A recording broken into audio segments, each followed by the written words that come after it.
Bismillahirrahmanirrahim. Assalamu alaikum. My name is Aisha Ikram. I am a lecturer of zoology at Hamida Rashid Institute of Science and Technology, Multan. आज के अपने हम इस biology के lecture में structure of proteins को discuss करेंगे। अपने प्रीवियस लेक्चर्स के अंदर हमने प्रोटीन्स के बारे में थोड़ा सा पढ़ा था कि प्रोटीन्स क्या होती हैं। आज के हम लेक्चर में स्ट्रक्चर ऑफ प्रोटीन को देखेंगे। नॉर्मली बेसिकली जो प्रोटीन का स्ट्रक्चर है उसको हम 4 लेवल्स के अंदर डिवाइड करते हैं: primary structure, secondary structure, tertiary structure and quaternary structure. अब ये होते क्या है, हम वन बाय वन थोड़ा सा इनको डिटेल में देख लेंगे। सो हम स्टार्ट करते हैं। Primary structure of protein. The primary structure comprises the number and sequence of amino acid in a protein molecule. Primary structure क्या है? आप कह सकते हैं कि सारा से प्रोटीन मॉलिक्यूल जिसके अंदर कुछ तादाद में और कुछ डिफरेंट सीक्वेंस के अंदर अमाइनो एसिड जो है वो जुड़े हुए होते हैं, उसको हम उसका प्राइमरी स्ट्रक्चर ऑफ प्रोटीन बोलते हैं। ठीक है। F Sengar was the first scientist who determined the sequence of amino acid. और ये सीक्वेंस ऑफ अमाइनो एसिड सबसे पहले किसने डिस्कवर किए थे? ये एफ सेंगर नामी एक साइंसदान था, उसने डिस्कवर किए थे। The size of protein molecule is determined by the type of amino acid and the number of amino acid comprising protein molecule। कि प्रोटीन मॉलिक्यूल का साइज़ किस चीज़ पे डिपेंड करता है? वो उस प्रोटीन मॉलिक्यूल्स के अंदर पाए जाने वाले अमाइनो एसिड की टाइप पे और उसकी तादाद पे डिपेंड करता है कि उस प्रोटीन मॉलिक्यूल के अंदर कौन सी किस्म के अमाइनो एसिड कितनी तादाद में पाए जाते हैं। ठीक है, जैसा कि आप इस ये आप पिक्चर में देख रहे हैं, आपको प्राइमरी स्ट्रक्चर दिखाया गया है कि सिंपल अमाइनो एसिड जो हैं वो जुड़ के एक प्राइमरी स्ट्रक्चर बना रहे हैं। थोड़ा सा हम और देख लेते हैं कि if any amino acid is not in its normal place. अगर कोई अमाइनो एसिड अपनी नॉर्मल जगह पर नहीं पाया जाएगा, the protein fails to carry on its normal function. तो प्रोटीन अपना नॉर्मल फंक्शन परफॉर्म नहीं कर सकती।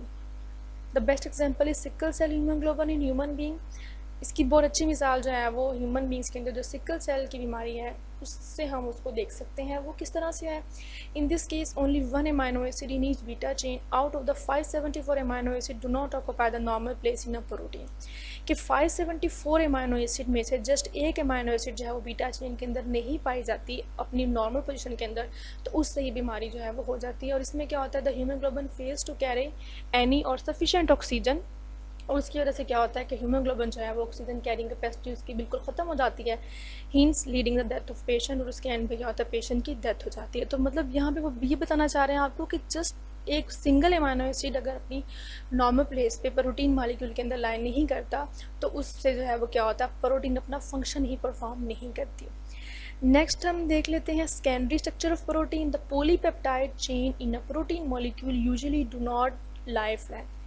अगर हम पॉलीपेप्टाइड चेन की बात करें कि जिसके अंदर बहुत सारे अमाइनो एसिड जो है वो मिलके चेन बना रहे हैं, in a protein molecule usually do not lie flat. आम तौर पर ज़्यादातर जो है वो बिल्कुल फ्लैट नहीं होती। क्या आप कह लें कि ज़्यादातर जो प्रोटीन का स्ट्रक्चर है वो प्राइमरी नहीं पाया जाता। ठीक है, कि वो फ्लैट नहीं होगी। They usually coil into a helix और into the some other configuration. वो आमतौर पर एक हेलिक्स की फॉर्म में या किसी और फॉर्म में जो है वो पाई जाती है। One of the common secondary structure is the alpha helix. और सबसे ज़्यादा पाया जाने वाला सेकेंडरी स्ट्रक्चर प्रोटीन है वो अल्फा हेलिक्स है। It involve a spiral formation of the basic polypeptide chain. इसमें क्या होता है कि जो पॉलीपेप्टाइड चेन है, जो अमाइनो एसिड मॉलिक्यूल्स की चेन है, वो स्पायरल फॉर्म में पाई जाती है। जैसे कि आप पिक्चर में देख रहे हैं कि ये एक स्पायरल फॉर्म में जो है वो अमाइनो एसिड जुड़ के प्रोटीन का सेकेंडरी स्ट्रक्चर बना देते हैं। उसको हम अल्फा हेलिक्स भी बोलते हैं। ठीक है, तो ये है secondary structure of protein. Next है हमारे पास tertiary structure of protein. Usually a polypeptide chain bend and fold upon itself forming a globular shape. This is a protein tertiary conformation। आम तौर पे पॉलीपेप्टाइड चेन जो है वो बेंड होके और फोल्ड होके अपने ही इर्द गिर्द क्या करती है? एक ग्लोब की शक्ल इख्तियार कर लेती है और इसको हम प्रोटीन का टर्शरी स्ट्रक्चर बोलते हैं।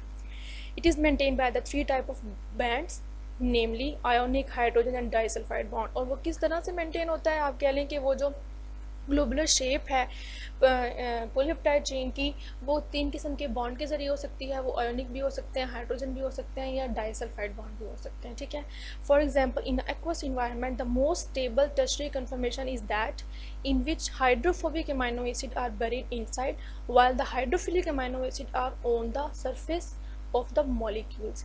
कि अगर हम एक्वस इन्वायरमेंट की बात करें तो सबसे ज़्यादा जो स्टेबल स्ट्रक्चर है प्रोटीन मॉलिक्यूल्स का वो हमें इस तरह से पाया जाता है कि जो उसका हाइड्रोफोबिक अमाइनो एसिड्स होते हैं वो अंदर की तरफ अमाइनो एसिड जुड़े हुए होते हैं, while the hydrophilic amino acid are on the surface of molecule. अगर हम हाइड्रोफिलिक की बात करें तो वो मॉलिक्यूल के आउटसाइड सरफेस पे पाए जाते हैं। देखिए आप यहाँ पर स्ट्रक्चर देख रहे हैं टर्शियरी स्ट्रक्चर के, किस तरह से ग्लोब की शक्ल में पॉलीपेप्टाइड चेन जो है वो पाई गई है। लास्ट में हमारे पास quaternary structure of protein. In mainly highly complex proteins, polypeptide tertiary chains are aggregated and held together by hydrophobic interaction, hydrogen and ionic bond। अगर हम कॉम्प्लेक्स प्रोटीन की बात करें आप कह लें तो ये जो हाईली कॉम्प्लेक्स प्रोटीन है उसके अंदर क्वाaternary स्ट्रक्चर ही पाया जाता है। और वो क्या है, उसके अंदर जो पॉलीपेप्टाइड टर्शियरी चेन्स होती हैं वो अपने आप को एग्रीगेट कर लेते हैं एक दूसरे के साथ जुड़ के हाइड्रोफोबिक इंट्रैक्शन के ज़रिए या हाइड्रोजन या आयनिक बॉन्ड के ज़रिए जुड़ के जो है वो अपने आप को ज़्यादा कॉम्प्लेक्स बना लेती हैं और प्रोटीन के उस स्ट्रक्चर को हम क्वाaternary स्ट्रक्चर बोलते हैं।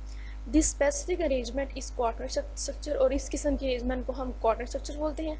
Haemoglobin the oxygen carrying protein of red blood cells exhibit such a structure. अगर हम इसकी एग्जांपल की बात करें तो हीमोग्लोबिन जो है ऑक्सीजन कैरिंग कैपेसिटी हमारे पास वो इसकी एक बेस्ट एग्जांपल है। जैसा कि आप पिक्चर में देख रहे हैं यहाँ पे कि रेड ब्लड सेल्स हैं, इसके अंदर आपको पता है हीमोग्लोबिन पाई जाती है और इस तरह से आप उसका स्ट्रक्चर देख रहे हैं alpha chain, beta chain, iron, और इस तरह से वो हेलिकल स्ट्रक्चर ने उसको क्वाaternary स्ट्रक्चर में कन्वर्ट कर दिया। Thank you so much for your listening. Please like and subscribe our channel. आपको किसी भी किस्म का क्वेश्चन है आप कमेंट बॉक्स में पूछ सकते हैं। अल्लाह।